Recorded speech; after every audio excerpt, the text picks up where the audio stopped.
And I have to follow that. Anyway, good morning. Welcome to the garden. What a glorious day it is out there. I'm so glad you all have chosen to spend a little time with us during this day.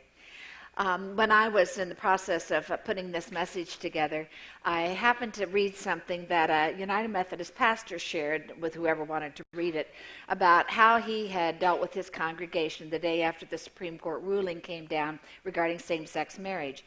And I thought he did a really nice job as I read what he had shared. He had really acknowledged the whole variety of feelings that were existing in the room. And then he presented the dilemma that we have, that here are people with all different kinds of feelings and opinions, and yet we all have to live together. And how do we go about doing that? How do we go about doing that when we have views that seem to be in conflict with one another? I think sometimes we do have difficulty with people who see things differently than we do, as evidenced by the video and some other things that we've talked about, who feel that there's a right way and it happens to be our way. And I guess I should maybe personalize that. I know I have had difficulty dealing with folks who see things differently from the way I see them. Not because I necessarily think I'm right, although I can't quite get my mind around where they're there. It's just that it almost feels like there's a tension that gets added in the relationship, and it gets maybe even contentious, and it's like conflict, and I don't like conflict. I do the best I can to shy away from it. And you know, there's a time in my life, and I think I'm past this, but there was a time in my life when I thought disagreement equaled dislike. That if we disagreed about something, that meant we didn't like one another. Now, I don't think that's true, but yet look today at our political scene. And you see sometimes politicians who really go at one another and who are dynamically, just totally opposite of one another. And I wonder sometimes when I hear the venom there, how in the world they can even stand to be in the same space with the other person. It's that bad. Well, as I was thinking about that and lamenting the situation that we can't seem to find any common ground anymore, I remembered something that Anne Lamott had written, and what I think is her most recent book, which is entitled Small Victories, Spotting Improbable Moments of Grace. And she wrote this just at the time that she was getting ready to participate in a peace march in San Francisco. And she was not exactly in a peaceful mood. She is one of those writers, if you've ever read any of her stuff, who has certainly very strong political opinions, and she doesn't hesitate to voice them. And she was really angry at our nation's leaders and some of the wars that they had gotten us into. And so she was really struggling with the whole idea of going on this peace march when all these things that were happening that she didn't agree with. And she began to wonder if there was anything we could say we agreed on. Well, she came up with 5 things, 5 rules, she called them, that she thought everybody could agree on. She said all religions and spiritual leaders would be able to agree on these 5 things. And that's what I want us to think about this morning, these 5 things, and not in any particular order, and to see if they really are things that we can all agree with. The first thing she said was this, the first rule, it wasn't her first rule, but one of the first rules. It is immoral to hit first. That immediately brought to mind Jesus' saying of turn the other cheek, that we're never the one to strike out first, never the one to take the first blow, or to offer the first blow, if you will. Because when we do go on the offensive, we do attack, when we do strike first, it really says something about who we are as a person, and it does not necessarily represent our highest values in life. And that's something that I think we don't really realize or understand sometimes. And sometimes that happens in all kinds of realms, in our religious realms as well. And so it just seems wrong to go ahead and strike first. And that can happen not just in the big picture of things, but it happens in relationships too. Because sometimes when we get into those relationships, it is a win-lose situation. We want power over. And sometimes those kinds of struggles, when we strike first, are really all about power. And and it doesn't seem to me like that has the most integrity as a way to operate. In fact, I have to say that I agree with a bumper sticker I saw not too many days ago that said, "We will have peace when the power of love overcomes the love of power." And I really believe that. I trust that. I like that. But it does happen in our relationships too. When we want to be right, we want the other person to come to our side when we have a conflict. And when that happens, we're really not honoring the child of God that's embedded in that other person, that little divine spark that's within each one of us. And we forget sometimes that all we want really is to be seen and heard, and for someone to try to understand us and to understand what's going on. And so I think it's important that to the best of our ability, we step back and survey the situation and try to get a bigger picture, and then to take a more gentle way of proceeding and not to be the one to strike first. But if perchance we have done that in situations, then I think we have to be big enough to admit that that was the wrong thing to do. It was hurtful in a relationship, and to apologize for it. But not just to say the words, to do something to make it right, and to show that we honor the humanity and the divinity that's within each and every person. So that's one of her rules that she thinks is important for us to remember. There's another one she has. Try to breathe every few minutes or so. Now that seems pretty simple, doesn't it? As I said, she didn't explain any of these, so I have freedom to explain it any way I want. But two things came to mind as I first read that. Try to breathe. I thought about catching our breath. And you know, if we start running somewhere and we get out of breath, we have to stop and catch our breath, or we can't keep going. And it occurs to me that we spend a lot of our lives running, trying to keep up with everything. We've got jobs, we've got families to take care of, we have homes to deal with, we have friends to be with, we have activities that we want to be a part of, and way more than that. And we run, but we never stop long enough to catch our breath. And sometimes it helps just to take that breath and step back a second and look things over. And it helps us relax a little bit more. It takes away some of the stress that we deal with. You know, we all have worries and concerns that we carry around with us, and some of them we can handle pretty well, but some of them we don't handle well. And if we can take a breath, maybe that can help. Now that's one thing that I thought about. The other part of that I thought about is the whole spiritual implication of that, because talking about breath and breathing is a very biblical kind of concept.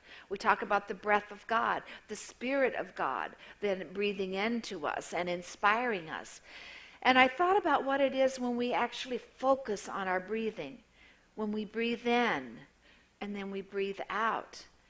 And it slows us down, and it connects very strongly with having a sense of awe at what's around us, at the people we're with, and seeing the godlikeness in every person. And that awe connects to our spirituality and to reverence. And nothing evokes that, it seems to me, more than nature.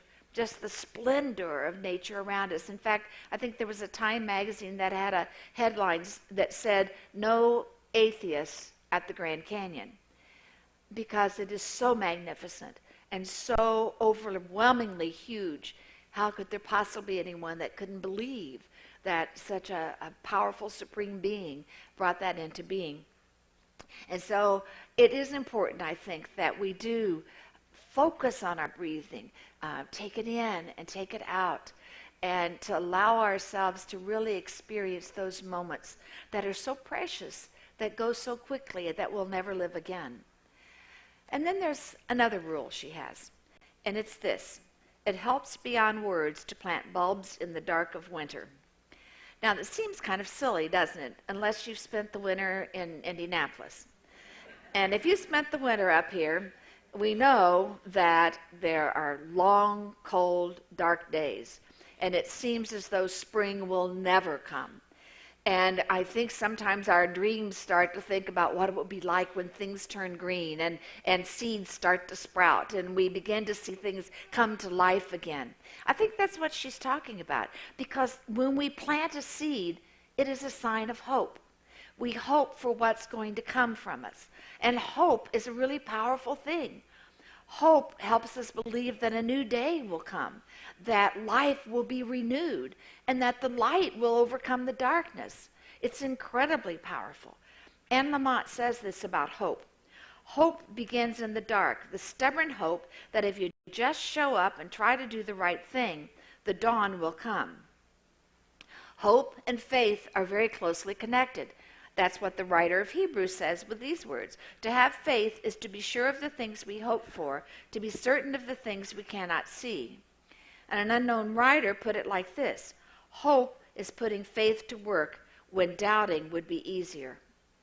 Hope is what gets us through a lot of tough situations. It's what gets us moving or keeps us moving. It's what helps us put one foot in front of the other. Hope is indispensable. And I think having hope in our life, is a good rule to hold on to.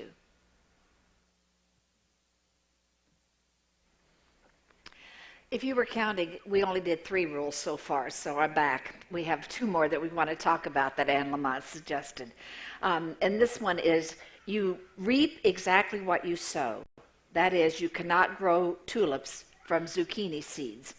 If you've ever read Anne Lamott, she does some of these kind of crazy things sometimes, so I like that. But what she's saying basically is actions matter. We've talked about the fact that you talk the talk all we want, but unless we walk the walk, it doesn't really amount to much. Because people look at us and figure out who we are and what we're like by what we do, what our actions are, and how we behave. It's been said, of course, that actions speak louder than words, and indeed they do. In fact, Andrew Carnegie said, "As I grow older, I pay less attention to what people say. I just watch what they do." Well, how true that is. So often people say one thing, and then when we watch, their actions just don't bear it out. It doesn't seem that that's all integrated into their being and to who they are. They don't really live the way they talk. And sometimes that happens in religious circles. You hear people, uttering all these pious platitudes, and yet when you see how they act, they're harsh toward people or unloving or judgmental toward other people, and it just doesn't fit. It doesn't seem to go together at all. You may remember, it's probably been within the last year, I shared with you a statement, a quote by St. Francis of Assisi, and several of you mentioned it to me, and it's one I like, and it's worth repeating, and it says this: "Preach the gospel at all times, and when necessary, use words." It's all about our actions. It's all about how we live and how we treat other people. And it has to do with the depth of our compassion and the generosity of our spirit and our ability to be loving toward one another. There's a Jewish proverb that puts it quite simply by saying, "Do not be wise in words, be wise in deeds." And I hope that's so. And then the 5th rule that we're going to talk about this morning is one that we dealt with here on Father's Day. We were talking about we are family, and we are all family. And that harkens back to what that pastor I mentioned at the beginning said to his congregation, because as he was talking about the differences that existed there, he also was saying, but we have to live together, and we do that because we care about one another. We're family. Well, he may have been talking about the interconnectedness of that particular group, but as I think about it, we're all family. It goes beyond all of us here. It goes beyond those of us in Indianapolis. It goes beyond those of us in Indiana. It is a global reach. We are all interconnected. We are all brothers and sisters with one another. And it's important that we act like it. There's squabbles in families usually, and sometimes there's serious rifts, but most of the time, families hang together. They're there for one another. They love one another. They support one another. And members of families try to have one another's back. You know that if you're attacked or something goes wrong, somebody's in your corner. Somebody's there to be supportive and to try to help you out or to pick you up when you fall, that somebody's there. You probably are familiar with the words of Martin Niemöller, who wrote these words that I think are quite haunting after World War II. And he was trying to address the German people and help them realize that all of them were responsible for the atrocity of the Holocaust, of what had happened in the course of that. There are several versions of this out there, and some of them are quite lengthy, so I won't go through them all, but they almost all begin with these words. First they came for the Jews, and I did not speak out because I was not a Jew. And then he goes on and says they came for the trade unionists and they came for the communists, but he didn't speak out because he wasn't one of them. And it always ends with these words. Then they came for me, and there was no one left to speak for me. I really believe that had we understood at that time that we were all interconnected, that we were all family, I think the Holocaust might never have happened. We might have been able to prevent it. And I think if we can live today in that vein, knowing that we are all connected, that we are brothers and sisters to one another, that we are all part of the family, that we're here for one another, and that we're in one another's corner, we've got one another's back, I think that can go a long way toward making sure that such atrocities never, ever happen again. Well, those are Anne Lamott's 5 rules. So, how about it? Do you think we can agree to agree?